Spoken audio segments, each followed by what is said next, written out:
ओम गण गणपते नमः।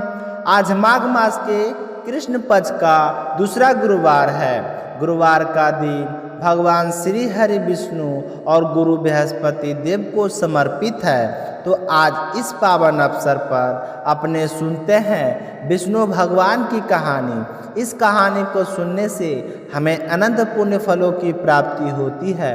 तो कथा शुरू करने से पहले आप सभी से मेरा निवेदन है कि अशोक वेदा चैनल को सब्सक्राइब जरूर करें और ज़्यादा से ज़्यादा इस कथा को शेयर भी करें। भगवान श्री हरि विष्णु और गुरु बृहस्पति आपकी सारी मनोकामनाएं पूर्ण करें। बोलिए विष्णु भगवान और गुरु बृहस्पति देवता की जय हो। एक समय की बात है, ऋषि कश्यप रहा करते थे। उनके कई पत्नियां थीं, जिनमें से दो कुछ खास थी। उनका नाम था, एक का विनीता और दूसरा का कद्रू।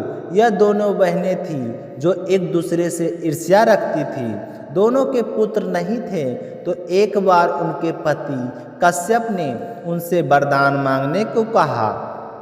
तो विनीता ने अपने लिए 2 पुत्रों का वरदान मांगा कि मेरे दोनों पुत्र बलशाली हो। जबकि दूसरी पत्नी जो कद्रू थी, उसने 1000 सर्प पुत्र के रूप में मांगे कि मेरे 1000 पुत्र हो, पर वो सर्प हो। तो ऋषि कश्यप ने कहा कि चाहे सर्प हो चाहे इंसान हो, तुम दोनों को तुम्हारी इच्छा के अनुसार ही संतान की प्राप्ति होगी, लेकिन वह अंडे के रूप में जन्म लेंगे। सर्प होने के कारण कद्रू के 1000 बेटे अंडे से उत्पन्न हो गए और वह अपनी माँ के कहे अनुसार काम करने लगे। दोनों बहनों में शर्त लग गई कि जिसके पुत्र बलशाली होंगे, हारने वाला को उसकी दास्ता स्वीकार करनी होगी। तो इधर सर्प ने तो जन्म ले लिया, लेकिन वनिता के अंडों से अभी तक कोई पुत्र नहीं निकला था। तो उन्होंने ज़्यादा समय लेना था, पर वनिता से इंतजार नहीं हुआ। उसने सोचा कि मेरी बहन के तो 1000 पुत्रों ने जन्म ले लिया और मेरे अभी तक एक भी पुत्र की प्राप्ति नहीं हुई है। तो उसने आनन फानन में एक अंडे को पकने से पहले ही फोड़ दिया। तो अंडे से अर्ध विकसित बच्चा निकला, जिसके ऊपर का शरीर इंसानों जैसा था, लेकिन नीचे का शरीर अर्ध पका हुआ था। तो इसका नाम अरुण रखा गया। ऐसे अर्ध के शरीर से अरुण बहुत ही दुखी रहता था। उसने एक दिन अपनी माँ से कहा कि माँ, अपने पिता के कहने के बाद भी धीरज खो दिए और मेरा विकास होने तक इंतजार नहीं किया। तुम्हारे जल्दबाजी के कारण आज मेरा शरीर अधूरा है, इसलिए मैं आपको श्राप देता हूँ कि आपको अपना जीवन एक सेवक के तौर पर बिताना होगा। तो उसकी माँ कहने लगी कि बेटा, तुम अपनी माँ को श्राप दोगे तो मुझे अपने किए हुए पर बहुत ही परिचित हो रहा है। तुम्हें क्या लगता है, तुझे इस तरह अर्ध पके शरीर को देखकर मुझे खुशी होती है? बेटा, तुम मुझे श्राप मत दो। उसका पुत्र अरुण बोला कि माँ, श्राप वापस नहीं हो सकता, लेकिन दूसरे अंडों से निकलने वाला मेरा भाई और आपका पुत्र आपको इस श्राप से मुक्त करवा सकता है, अगर वह बलशाली हुआ तो। अगर ना करवा सका तो उम्र तुम्हें दासी बनकर रहना होगा। तो श्राप से वनिता भयभीत हो गई और उसने दूसरा अंडा नहीं फोड़ा।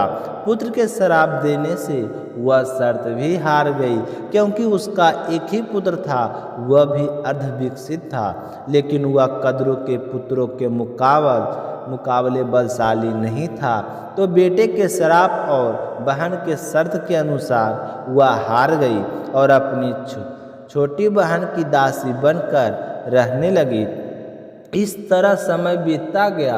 बहुत समय के बाद दूसरा अंडा अपने आप उगा। उसमें से एक विशाल सा एक गरुड़ निकला, जिसका मुख पक्षी की तरह और बाकी शरीर इंसानों की तरह दिखता था। तो उसकी पसलियों से जुड़े हुए उसके पंख बड़े ही विशाल काए थे अचानक से एक दिन गरुड़ को इस बात का पता चला कि उसकी माता अपनी ही बहन के यहाँ दासी बनकर रह रही है। तो उसने कारण का पता लगाया। पता चला तो वह अपनी मौसी के यहाँ गया और जाकर अपनी मौसी और भाइयों को प्रणाम करके कहा कि आप मेरी माँ को दासी तव से मुक्त करें। इसके लिए आप जो भी कुछ कहेंगे मैं करने के लिए तैयार हूँ। तो गरुड़ की बात सुनकर सर्पों ने कहा कि तुम्हारी माँ को दासी से मुक्त करवाने के लिए एक ही उपाय है। अगर आप हमें समुद्र मंथन से जो अमृत कलश निकला है वो लाकर दे दो, तो हम तुम्हारी माँ को इस दासत से मुक्त कर सकते हैं। तो इतना सुनते ही गरुड़ स्वर्ग लोक की ओर चल पड़ा। वहाँ जाकर देखा कि देवताओं ने तो अमृत की सुरक्षा के लिए 3 चरणों की सुरक्षा कर रखी थी। पहले चरण में आग था और दूसरे में घातक हथियारों की आपस में घर्षण करती दीवार और तीसरे 2 विशेष सर्पों का पहरा। और वहाँ तक पहुँचने से पहले देवताओं से मुकाबला करना पड़ता था। तो गरुड़ सबसे भिड़ गए और देवताओं को बिखेर दिया। तब गरुड़ ने कई नदियों का जल अपने मुख में ले लिया और पहले चरण की आग को बुझा दिया। जब अगला चरण आया तो गरुड़ अपने आकार को इतना छोटा कर लिया कि कोई भी हथियार उसका कुछ ना बिगाड़ सके। तो इस तरह दूसरे चरण को भी पार कर लिया। और तीसरे चरण को 2 सर्प थे, तो उन्हें गरुड़ ने अपने पंजों को लेकर मुंह से अमृत कलश उठा लिया और धरती लोक की ओर चल पड़े। तो रास्ते में तभी भगवान श्री हरि विष्णु प्रकट हो गए और देखने लगे कि गरुड़ के मुख में अमृत कलश है, फिर भी उसके मन में लालच नहीं है। तो वो गरुड़ से कहने लगे कि मैं तुम्हें देखकर बहुत ही प्रसन्न हूँ, क्योंकि तुम्हारे मुख में अमृत का कलश है, फिर भी तुम्हारे मन में इसे चखने का ख्याल नहीं आ रहा है। मैं तुम्हें वरदान देता हूँ कि तुम आजीवन अमर हो जाए। मैं तो वरदान पाकर गरुड़ बड़ा ही खुश हुआ और विष्णु भगवान से कहने लगा कि हे भगवान, आप भी एक वरदान मांगे। तो भगवान विष्णु ने कहा कि मैं तुम्हें अपना सुवारी बनाना चाहता हूँ। तभी वहाँ पर इंद्र आ गए। तो वहाँ भी गरुड़ को देखकर बड़े ही भय प्रभावित हुए और उन्होंने गरुड़ को वरदान दिया कि सर्पों को तुम भोजन के रूप में खा सकोगे। तो इस तरह के वरदान पाकर गरुड़ बड़ा ही प्रसन्न हुआ और कहने लगा कि मैं आपका अमृत कलश सकुशल वापस लौटा दूंगा, लेकिन इसे मुझे एक बार पृथ्वी लोक पर ले जाना होगा, क्योंकि मेरी माँ मौसी के यहाँ नौकर बनकर रह रही है। तो भगवान श्री हरि विष्णु और इंद्र ने उस पर भरोसा किया और उसे वहाँ जाने को दिया। तो गरुड़ वह अमृत कलश ले जाकर सर्पों को सामने भूमि पर रखकर कहता है कि यह रहा आपका अमृत कलश। मैंने इसे यहाँ लाने का वादा पूरा किया, अब आप भी अपना वादा पूरा करो, मेरी माँ को आज़ाद करो। तो सर्पों ने गरुड़ की माँ को आज़ाद कर दिया। तो गरुड़ कहने लगा कि मैं तो यह कहना चाहता हूँ कि अगर आप इस अमृत को पीने के बजाय इसे स्नान करें तो ज़्यादा अच्छा होगा। वे सारे के सारे सर्प स्नान करने पहुँच गए। तभी वहाँ से अचानक से भगवान इंद्र पहुँचे और अमृत कलश को वापस ले गए, लेकिन कुछ बूंदें भूमि पर गिर गई जो घास पर ठहर गई थी। सर्प उन बूंदों पर झपट पड़े, लेकिन उनके हाथ कुछ नहीं लगा।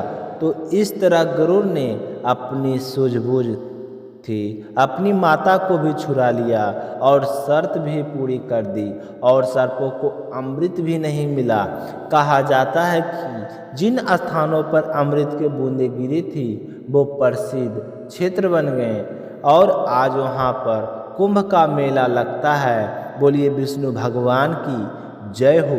आप भी कमेंट बॉक्स में विष्णु जी की जयकारा जरूर लगाएं और इनका आशीर्वाद प्राप्त करने के लिए अशोक वेदा चैनल को सब्सक्राइब जरूर कर दें। मिलते हैं अगले वीडियो में, तब तक अपना ख्याल रखिएगा। जय श्री कृष्णा, राधे राधे।